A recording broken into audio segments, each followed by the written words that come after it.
this lesson, we'll perform various operations related to portfolio construction and optimization using our return series from Carbon Market, Bitcoin, ESG Fund, and S&P 500 data. In this video, we'll start with our portfolio optimization objective. To begin with, we'll initiate a portfolio object.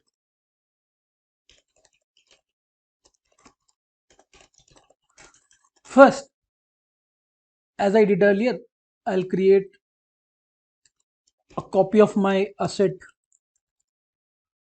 return object. So I'll create a copy by name R. This is my return object R. Now first I'll create a vector with the assets name. So this fund object will carry the name of the assets. So call names are. So if I run this, let me print this for you in the console. Just have a look at my console window. If I print this funds object, it has all the 4 assets that I need. In the next step, I'll initiate a portfolio object called initiate.portf, and I'll use this portfolio.spec function from portfolio analytics package and write assets equal to funds, and this will help me initiate my portfolio object. Let's just analyze this portfolio object with this print command. Inside this object, we can see there are 4 assets. If you want to have more details about this initiated object, you can also use summary command, which will give us a slightly more detailed summary of this object. So init.portf. If I run this summary command, the entire object is printed here. We can see all the assets. The initiating object has equal weight. So you can see equal weighted object, 25% weight in all the assets, Bitcoin, S&P, SG, and so on. Then the object carries other parameters such as constraint, objectives, and so on, which we'll discuss in next set of videos. So in this video, we saw how to initiate a portfolio object. In next set of videos, we'll learn how to put portfolio constraints in order to construct a portfolio object. In this video and next set of videos, we'll understand how to put constraints in a portfolio object that we just initiated. To begin with, we'll start with a simple weight sum constraint. This constraint will determine how much of the initial wealth is put in the portfolio and how much we can borrow. The syntax is pretty simple. We have already initiate portfolio object. We'll use add.constraint function. Then we'll assign our already initiated portfolio object, which contains the information about assets. Now we'll put the constraint type. The type we are putting as weight sum. This is a very generic kind of constraint. There are some other more specific constraints, like for example dollar neutral, where no investment is made, or long only, and various other constraints. A broad generic term is weight sum, where you can define the minimum sum of your investment. I'm defining it as 0.99, which means 99% of my initiating original wealth, and max sum as 0.01. What essentially it means is that I can leverage up to 1% of my original wealth. How do I leverage? By borrowing at risk-free rate. Similarly, when I say 0.99, that means out of my original wealth, 99% is invested in this portfolio and 1% is at risk-free rate. So that way, leverage means that I can borrow more and invest further, but at max I can go 1%. So this is called leverage. So this is a more generic term. I can use the type as leverage or type as dollar neutral and so on. You can go and put this question mark add dot constraint, and help menu will open where you can examine in more detail what kind of functionalities are available. So with this, I can initiate the object. Let me do it. And now, once you have run this command, all you need to do is, if you want to see in more detail, you can just have the summary of this initiating object, initiate.portf.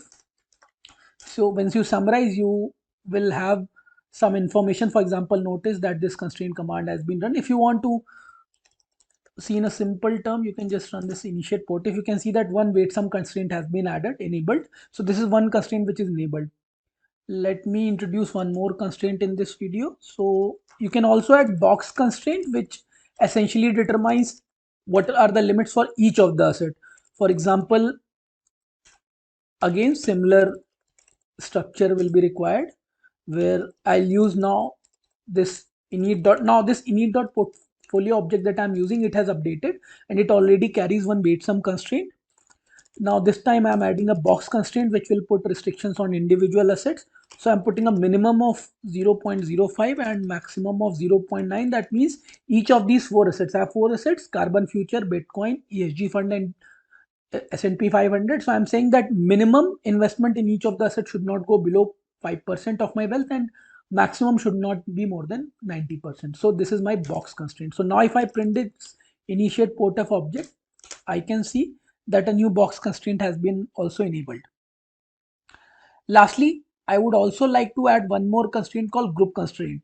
Now group constraint, in a way that you can, if you have large number of assets, unlike our case where there are only four assets, if you have large number of assets, you can classify them in different groups and then group wise you can put constraints, as we'll see. So again, it is very similar to the one previously. I'll again augment my original initiate.portf object by add.constraint. Similar, exactly similar set of steps needed. So I'll use initiate.portf object, but this time I will type the constraint type as group. Now I need to specify first what is this group. So let's say I have four assets, let me put them in two groups. So I'll use two groups. So in the form of list object here, I am saying that my group A, I'm defining my group A as asset number 1 and 2, which are the first two assets. And then I'll define my group B as asset number 3 and 4. We have only four assets, so this would suffice. Now once you have defined your assets, now all you need to do is you need to specify the minimum and maximum group weights. For example, minimum weight I'm specifying. Now I'm strategically and intentionally I'm defining the weight same as my individual weight, so that my group constraint and individual box constraints are exactly identical. So in a way, this addition of group constraint would not have any effect on my optimization, because my group constraint is exactly identical to my box constraint. So I have done it intentionally to avoid complexity in optimization, but you can change your group constraint which is not exactly similar to your box constraint. If you notice, my group constraint and box constraints are same, that minimum weight is 0.05 5% and maximum is 90%. So now if I run this and let me print my, so if we run this, let me print this object. Now we can see it has box, weight sum and group constraints being added. So now it has three constraints. So the three constraints are printed here. In this video, we initiated an initiate.portf object, which is a portfolio object, and we added three constraints. One, weight sum constraint, which defined individual overall investment. We defined it as 99% minimum and 101% maximum.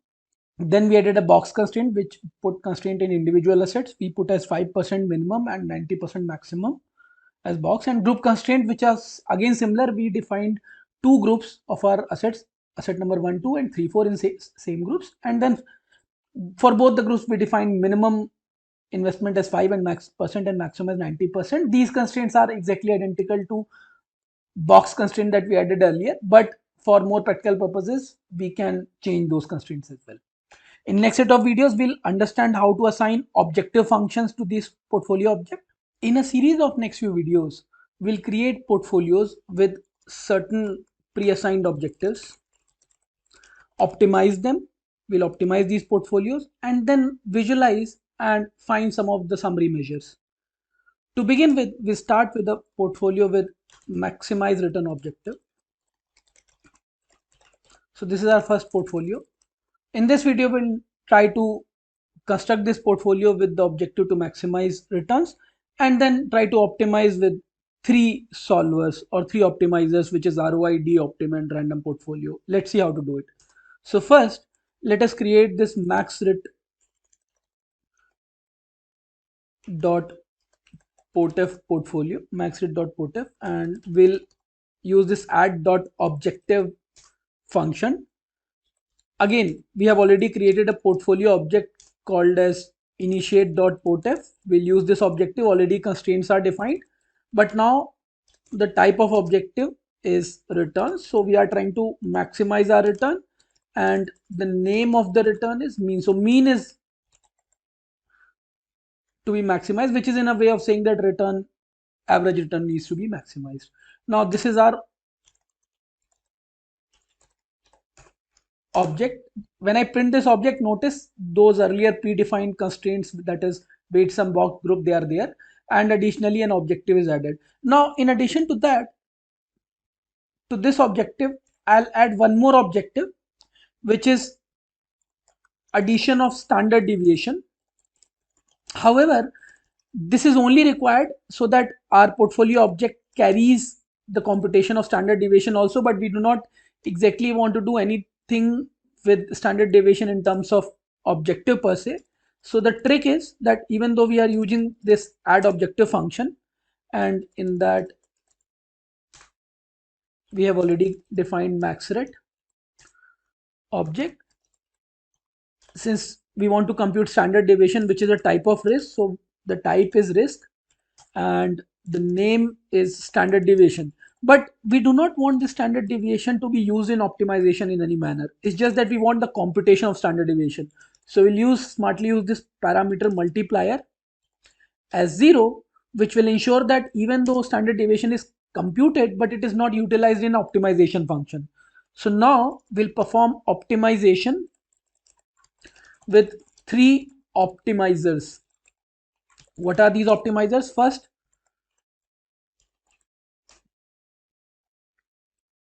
we'll use this maxret. First, we'll use the ROE optimizer. So maxret dot object, max return object with ROI, and this ROI will use optimize dot portfolio, and we'll use our portfolio. Notice we need to supply our asset details, which is R. So we have saved a copy of our assets in R returns data. Then we need to specify our portfolio object, which is maxret dot portfolio, and we need to provide the optimize method, which is ROI.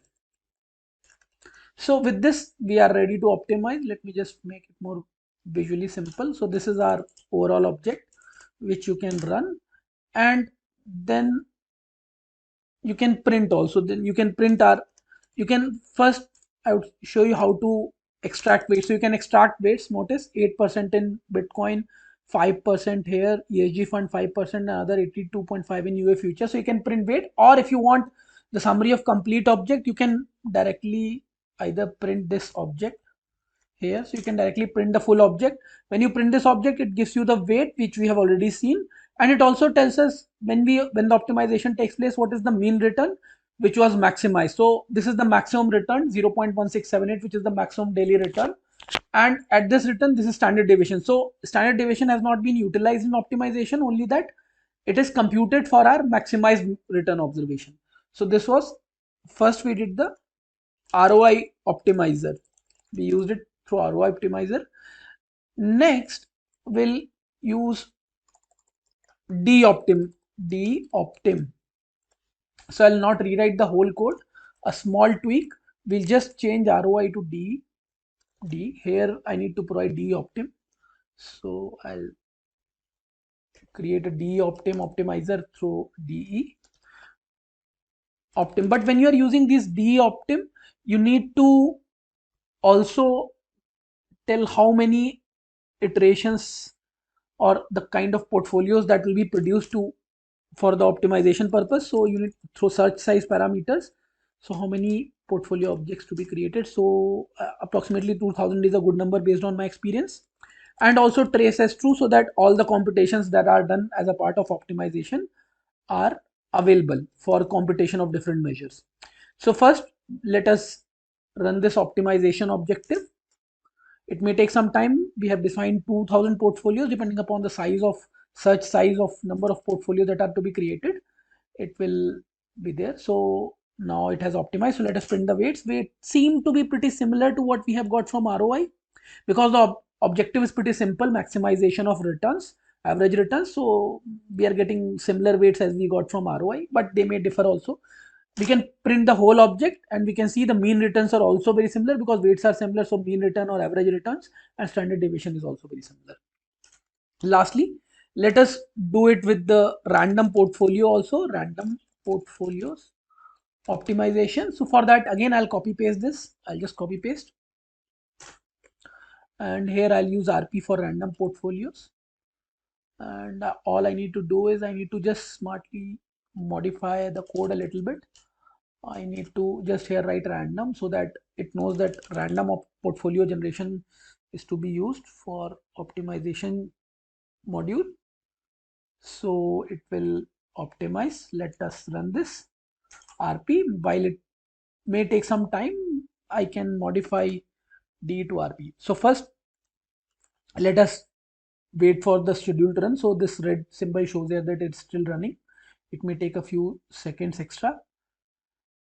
And let me show you the weights. Again, see, weights are very similar to what we got earlier, around 7% for Bitcoin, little higher, SNP 5%, ESG 5%, and this is minimum weight. So recall we have already defined the minimum limits as 5%. So I guess it has hit the minimum, and UF features around 83%. So if I run the whole objective also, you can see a whole portfolio object, you can see 1.67% and standard deviation of 2.6. So very similar for all the three optimization schedules. We get very similar kind of portfolio objects. So in this particular video, we saw how to optimize through three optimizers: random, doptim, and ROI.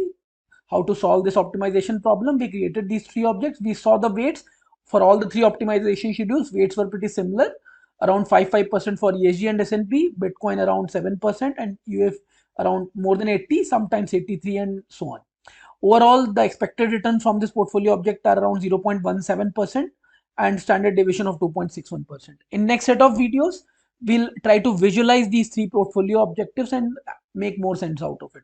In this video, we'll visualize the portfolio objects created earlier.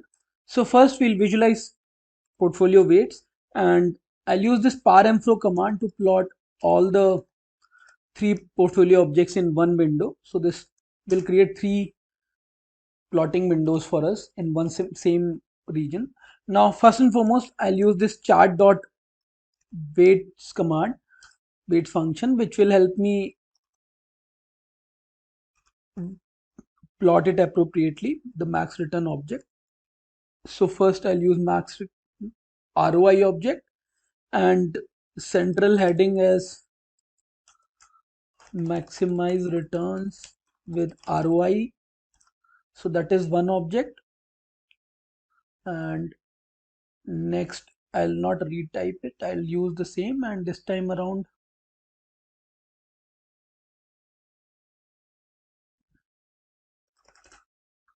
I'll plot DE and maximize with DE optim, and the last is random portfolio. So these are the three portfolio objects that we want to maximize. So I'll run these commands and let's visualize them. I need to enlarge my plot window a little so that plots are proper. So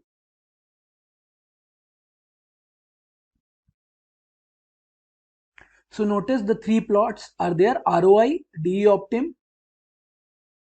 Let me zoom them for more visibility. So you can see almost similar results are there. A very small weight to S&P and ESG fund, close to very 5%. In some cases, Bitcoin has given a higher weight. In case of random portfolio, this yellow or kind of light yellow line shows you the equal weights, which is 0.25 or 25% to each asset, and highest weight to UA futures. This is there around close to 0.8 and more. So this is one way to visualize. Another way is in the form of bar plot. So all these three I can again slightly change the nature of the plot by adding the plot type, changing the plot type. I can change the plot dot type, and instead I can plot bar plot with, but there'll be duplicate legend, so one set of legend dot loc allocate is null. So this, now I'll add this argument to all the other three, and then we'll see how the plot looks. It, although it will give you the same result, but it's only a different way of presentation. That is it, nothing else changes. So let us just run this. So now you can see the same result here in the form of bars, and it looks nice. I find this one is slightly better, I guess, but it's up to individual taste and preferences. In the last step, we'll visualize the complete portfolio object. Let's do that. So in this particular step, we'll visualize the complete, but this we have to do one by one. So I'm again taking back param-throw to one by one, so that only one plot is plotted on one window. And now let us write that portfolio object. So I'm using plot. Now one is max.maxRet ROI object, and again now we are plotting the entire risk return framework here. So risk measure would be required, which is standard deviation. I'll also put the asset names, so chart dot assets as true. But in this case of ROI, only one, so there's no, not 2000 portfolios were not created, so we'll get only a point. We'll get portfolios in the case of DE object. I'll also put main central heading main in a separate line maybe. So main heading is portfolio optimization with ROI, because here we use no such simulation of 2000 portfolios. Here you'll get only one portfolio.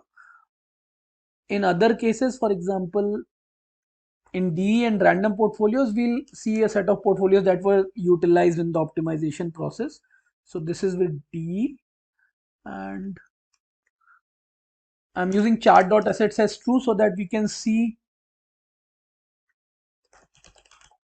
the original assets, random portfolio method, random portfolio object. And here, if you recall, we had the object name RP. So here the object name is RP.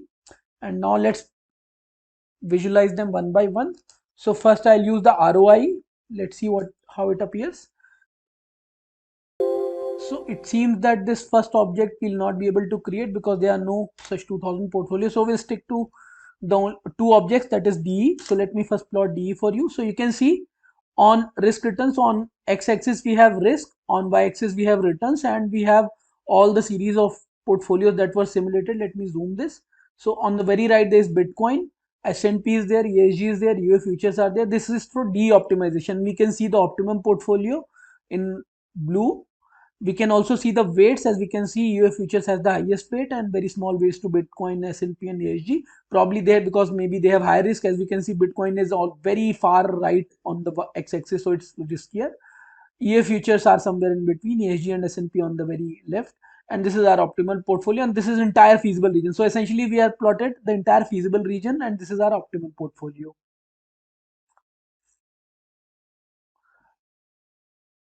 So this is one, and then we can also visualize the random portfolio. Let's see how it appears there. So I run the random portfolio method. Let us zoom it. So with random portfolio, the orange one is equal weight line. So this orange yellowish line is the equal weight line, 25% weight. It appears in mid across the sea of portfolios. Again, the position of individual portfolios remains same on the risk return because they are just individual assets, and the optimum portfolio is also there. So which is very close to the DE optimization. So we can visualize very nicely. In this fashion, with this DE and random portfolio solver, we can visualize the entire feasible region between expected return and risk, and we also saw the portfolio weights. In the next video, we'll try to optimize for another objective, which is the risk standard deviation measure. In the previous video, we saw the optimization of maximum return objective or maximization of return objective. In this video, we'll minimize the risk objective and optimize the portfolio. The risk measure we'll use is standard deviation. So we'll try to optimize around this minimization of risk objective and standard deviation being our risk measure. So minimization of standard deviation. We'll create this portfolio object and name it standard deviation portf. Again, the same set of steps. We need to add an objective function where our portfolio initially created object initiate portf object will be utilized. But now the type of our objective is risk, and name of the risk measure is standard deviation. This is our risk measure. We'll run this, and if I print this objective now, if you notice on my console, if I print this, the objective is changed to standard deviation. Now we'll add one more objective here, which is the return objective. The idea is that we also want to compute returns, while we do not want this return objective to sort of vitiate our optimization process. So return, which is average return, but at the same time we'll use this parameter multiplier, which is, we recognize this parameter, we'll set it to 0, so that while a new objective is added, but it will not affect the optimization process. So if I run this, you will notice, oh my bad, so I need to add this here. We need to augment the original objective, not modify it. By mistake I modified it, so I need to sort of add here. Now when I'll run it, rather, so let me rerun these. So first I'll assign this, and now I'll run it. So notice when I run it, you would find that mean objective, return objective has been added, but it will not be part of optimization because it has a multiplier of 0. So now let us optimize, and again, for optimization I'll not rewrite the commands, I'll just simply use the same set of commands that I used earlier, which is same set of optimizations, only that I'll change the name. So let's start with the optimization part. So first, instead of max rate, I'll call it minimum standard deviation objective, and ROI. Now here, instead of max rate, we need to use our new object, which is minimum standard deviation objective. So we'll use this objective, and we are using our ROI method. So we'll run this optimization. Let us see what portfolio weights we get. So this optimization is taken quickly. Again, 5% for S&P ESG and Bitcoin 8% and 82.5, which is very similar. Okay, so let me run this. Okay, very similar to the one earlier. We are getting very similar results. Let us run the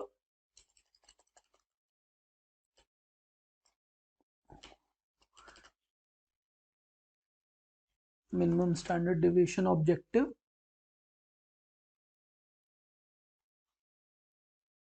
here, but this time around we'll apply D, and minimum standard deviation portfolio object we'll use here, and optimization is D-optim, so we'll keep that as it is. Let us run this, and while the optimization takes place, let us change the name of the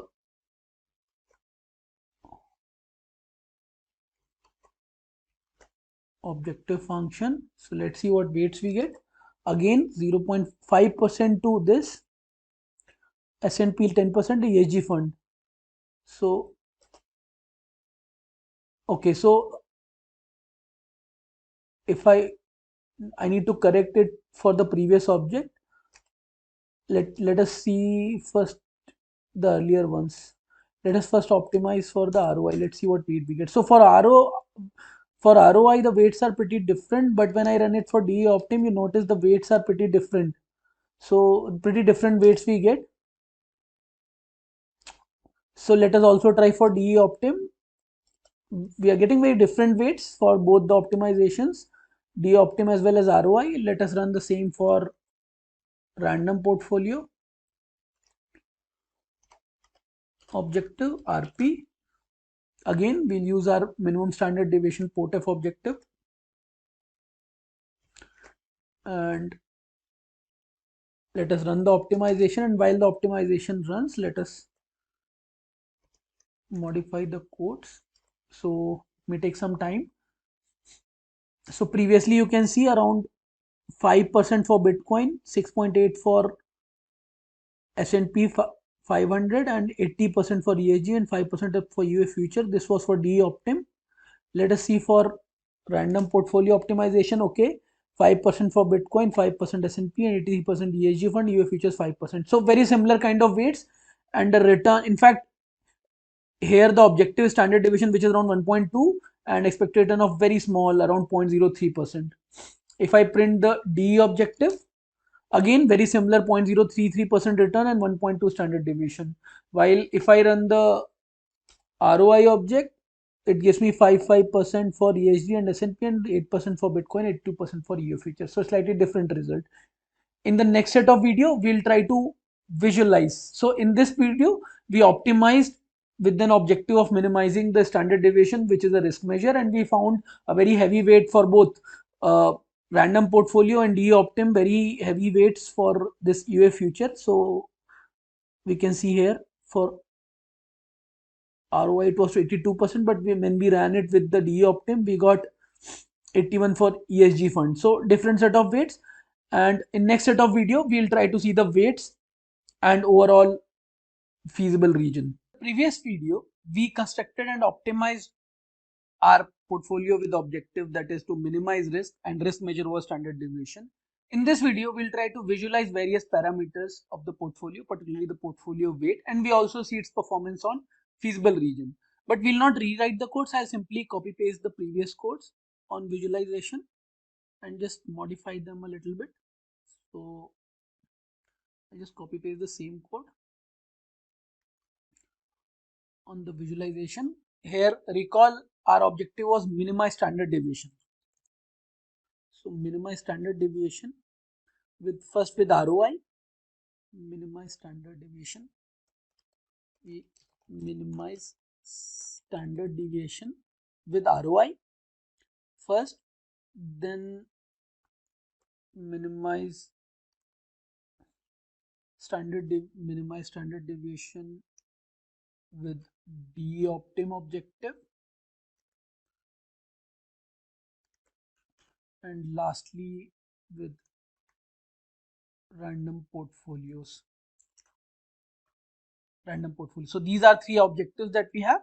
So let us first visualize with them and what kind of results we get. So let me enlarge the plot window so that we have sufficient space. So notice there's a very stark difference here with ROI as compared to with DE Optim and random portfolios. It is very different. The solution we are getting is very different. For example, UA future weight is very small for the DE Optim and random, while ROI it's very high. So that was the difference I was talking about earlier. Let's also look at the results in the bar plot form, and for that all I need to do is I need to copy the same. I'll copy the same thing here. All I need to do is here write a small comment that plot dot type equal to bar plot and legend dot LSC equal to null. So this is the only change that I need to make, and let me just copy paste it in all the others, and I'll get this is done. And let us visualize on the bar plot, which is again a good way of visualizing the result. You can see, so there's a slight difference. The green bar, which represents ESG fund, is very different in DE Optim and RP portfolios, almost 80%, and very small, around 5% in ROI. So the results are slightly different here, which we can clearly see. So the construction is different. This is driven by the fact that the mechanism through which DE Optimizer and random portfolio optimization works, they are pretty different. Lastly, let us visualize their performance on feasible region, and for that we need to modify, tweak our codes a little bit. So I need to modify here use our objective min minimize standard deviation, and here minimize through RP. So here we plot feasible region. So let's see how it works. So first let's look at the feasible region for de-optimization. Here you can see you have the assets here. Again, Bitcoin individual assets will remain same in their position on this risk return framework. On the x-axis we have standard deviation as risk measure, on the y-axis we have return, but here objective is to minimize the standard deviation. And again we can see the optimum portfolio has a very different location in de-optimization as compared to maximization of return objective. Here on the second diagram we can see the weights. So we have Bitcoin, S&P, highest weight is given to ESG fund in de-optimization, and optimal portfolio is on the blue here on the top diagram. Similarly, we can also plot as per the random portfolio. Let me zoom it. So we can see the orange one represents on the top diagram is the equal weight portfolio. Again, the optimal portfolio position is same as de-optim. We can see the entire feasible region. On the bottom we have weights. Again, the ESG fund is given a very heavy weight in this optimization as well. So to summarize, we saw the optimization with the objective to minimize risk, which is standard deviation, and we saw that ESG fund, particularly in random portfolio and de-optimization, the ESG fund is getting a very heavy weight close to 80%, while others are getting a very small weight close to 5%. In the next set of video, we'll minimize another risk objective, which is expected shortfall or ES. In the previous video, we have optimized a portfolio with an objective to minimize the risk measure, which was standard deviation. In this video, we'll create and optimize a portfolio object with risk objective, that is expected shortfall. So we'll minimize the risk, which is expected shortfall or ES measure. The theoretical underpinnings regarding the topic expected shortfall have been discussed in the previous sessions. So let us start with the portfolio objective min es.portf. This is our portfolio objective. To construct this portfolio objective, we'll make use of our original portfolio object, which is initiate.portf, which was our initial portfolio object. Now, if you recall, we have to use the type as risk. So we'll use the risk type, and the name of this risk measure would be ES, expected shortfall. So this is our portfolio object, ES. If we print this object, you can see the relevant summaries. For example, notice here, these are some of the constraints: weight sum, box group as earlier, and additionally risk measure has been added as expected shortfall or ES. Next, we'll add another objective because we want to also visualize the object on optimized object on feasible frontier. We need the expected return or return measure. So we are adding this objective just to compute or facilitate the computation of return measure. However, we do not want the return measure to be part of the optimization process. And if you recall, in order to conduct this kind of routine, what we do is we do specify the return objective with name as mean, average return, but we also add a parameter called multiplier as 0. This ensures that even though return measure is computed, but it is not part of optimization process. So now if I print this object min es.portf, you'll find that the return object has added as mean or average return. However, it will not be part of the optimization process in our routines. Now I'll not rewrite the whole code. All I would do is copy paste the previous routines that we have already done for standard deviation. So I'll just borrow the codes for optimization. Let us do that. So I'll just copy paste the same codes. Optimization with 3 optimizers. All I need to do is just replace my objective portfolio object, which is min es.portf. I'll just simply replace this min es.portf, and here in this object I'll put it as min ES. So first is min ES with ROI. We can run the optimization schedule, and while the optimization takes place, let us just replace min ES. So if I print the weights, around 14% with Bitcoin, 6% with S&P 500, and 5% with ESG fund, 75% with UA futures. We can also print the complete object. You can see there is computation of return, which is around 0.16%, and expected shortfall measure, which is 5.64%. But please always remember, this particular ES value is corresponding to a 95% confidence level.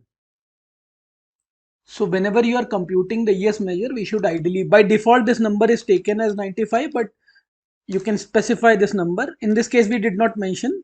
So by default, the number is taken as 95%, though we can mention a different number also. So as a practice, we should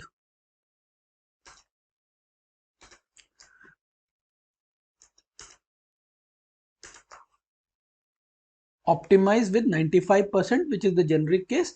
You can change the number also. See, you can see we are getting the same figures because by default it was taken as 95%. And then you can print the full object also with its weights and mean and ES. Next, we'll also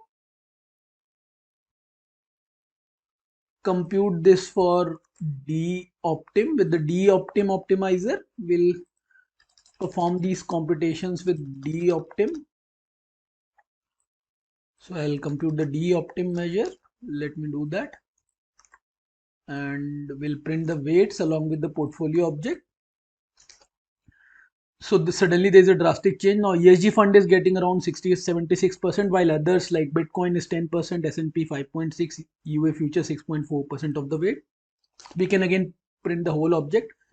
ES measure is around 6.5% and mean is around 0.039%. We can also work out with the random portfolio method. So minimum ES objective, we can set up our optimization scheme. I'll run it. Meanwhile, I'll just modify the codes to get the output for minimum ES objective. So we'll just supply our objective and we'll run it. Let's see, while the optimization schedule is running, once it is completed, we'll print our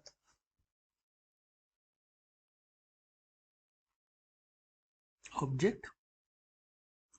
It may take a few seconds to complete the optimization process. So now that we have done with the optimization schedule, let us print the weights. Again, you can see further another different kind of object. So in contrast, now we are getting S&P 500 as 83%, Bitcoin as 5%, ESG fund as 5%, which are minimum values, and EA futures also close to minimum around 5%. So for all the three optimizations, we are getting different values. This is slightly surprising, but different it is always feasible that to get or possible to get different optimization values. So in this video, we created our portfolio object with an objective to minimize the expected shortfall measure. We also saw how to optimize it and obtain the weights from the optimization schedule. In the next video, we'll visualize the portfolio objects that we have created, that is random portfolios, D-optim portfolios, and ROI based optimized portfolios. In the previous video, we computed our minimum expected shortfall objective, optimized portfolio object. In this video, we'll conduct the visualization as we have been doing for other portfolio object.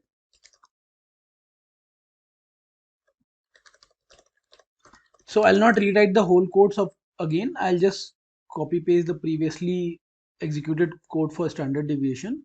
So I'll just copy these visualization objects.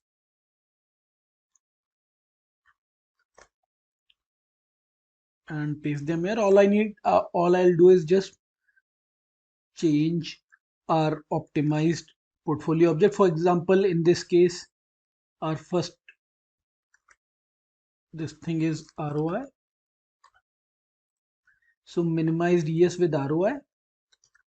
Similarly, we have minimized ES with D, minimized ES with random portfolios. So minimize ES with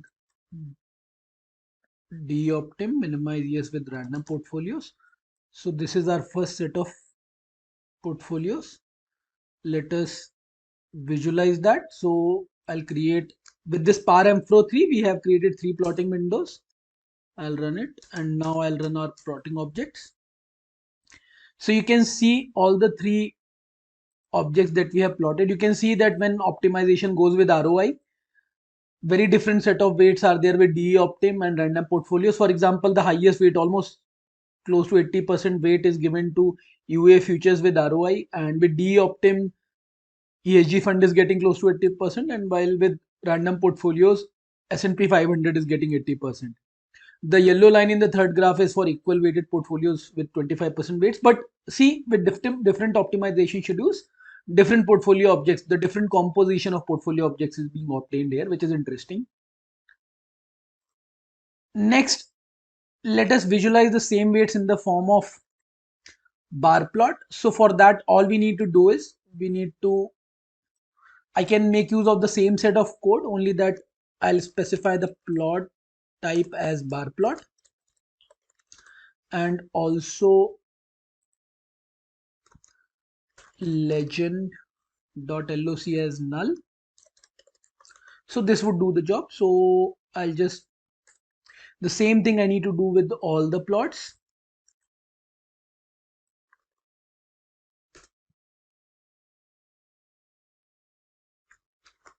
And now that we have all the 3 codes, we are good to go. We'll run these codes.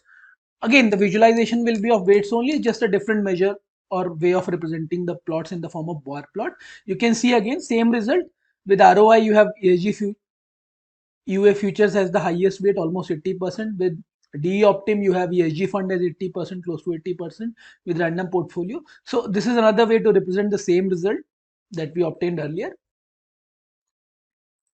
Lastly, we'll also see how these figures work on the feasible region. So I'll recall that this feasible region will not work out with ROI object. So we'll have to do only with the DEoptim. So we'll do it with the DEoptim. We have to specify that risk is here ES, and with random portfolio objects, again we'll specify that yes. So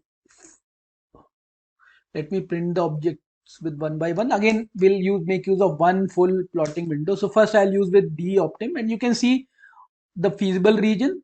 Feasible region is plotted along with the optimum portfolio in the blue form of blue point. So that is our optimum portfolio.